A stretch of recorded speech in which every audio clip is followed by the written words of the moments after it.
Mighty Joe Young, the third film I saw of the TCM Classic Film Festival, with this being very, very special. Why? Writer-director John Landis was introducing the picture, giving a fun and loving speech. It was just so cool being right up front to catch his speech. And next thing you know, he's sitting right behind my darling and I watching the movie with us, and we actually got to meet him. But onto the classic film itself. Released in 1949 by RKO, produced by John Ford's longtime producing partner, Marion C. Cooper, with little help even from John Ford, coming out 16 years after the groundbreaking King Kong. Also produced and directed by Cooper and ERNEST SCHOEDSACK. Because King Kong was such a monumental success, RKO immediately wanted the creatives to turn in another Kong-like picture, a sequel, within 6 months after the release of the original Kong. My lord. So out they came with Son of Kong, which I'll review one day for sure, but less than subpar from the original, shall we say, and also was an unfortunate, cursed production.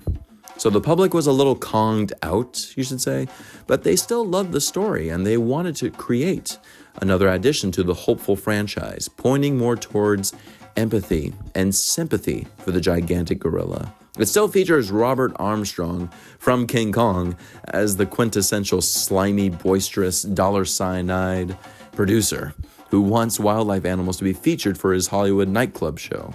But first, we meet little Jill in Africa, who sees a little baby gorilla and wants to trade a couple of her father's important knickknacks for the baby. She earns him and names him Joe, which her father, played by a nice Regis Toomey, advises against it. But he agrees to it only to give her a warning of how big and monstrous he can grow to be, so she must be careful.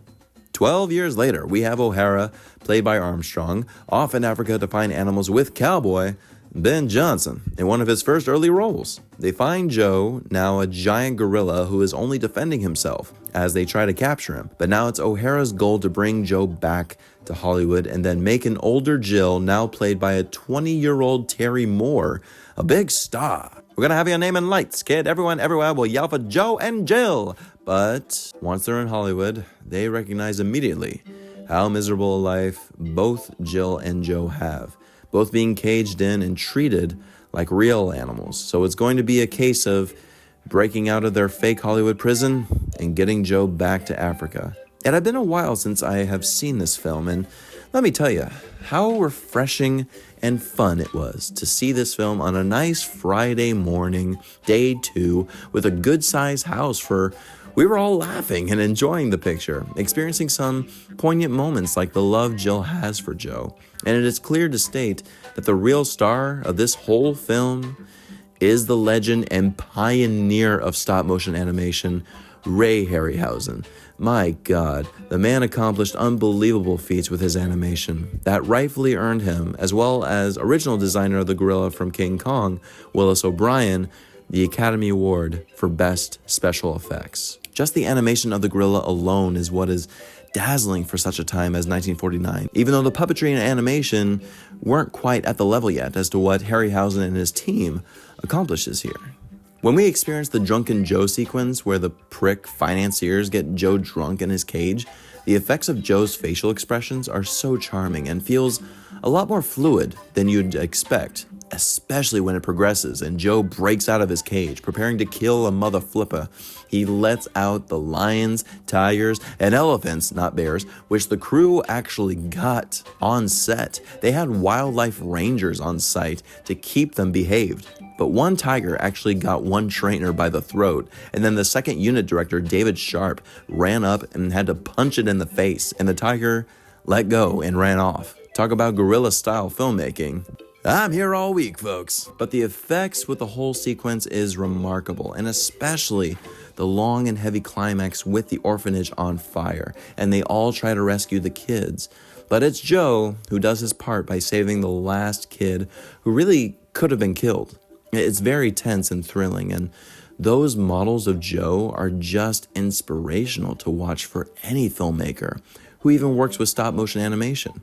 Harryhausen had 4 models for Joe, which was made out of a bone structure of small machine parts with ball and socket joints, and interior wires were functioned in his face, so the facial expressions can be controlled that way. Performance-wise, everyone is great. Robert Armstrong honestly gives his consistent best, basically recreating his Carl Denham character. And it's always great seeing Ben Johnson.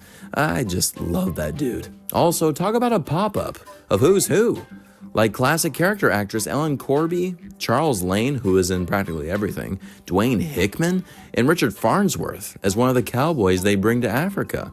It's wild. There's just enough corn in this film to make countless ears, if you catch my drift. Some genuinely funny moments, and some that are just dated. It's just really humorous. But that's just what brings out the charm. All in all, I give Mighty Joe Young a B. It's perfect for a B movie, right?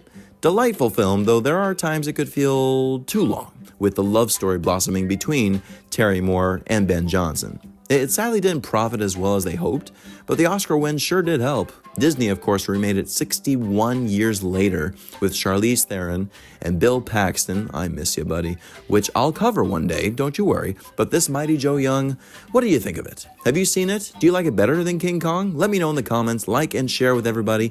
Thank you all so much for watching. And oh yeah, I also met the amazing mastermind, one of my favorite directors ever, Edgar Wright, after I watched this film. My God, such a great guy. What film will I be seeing next? Stay tuned.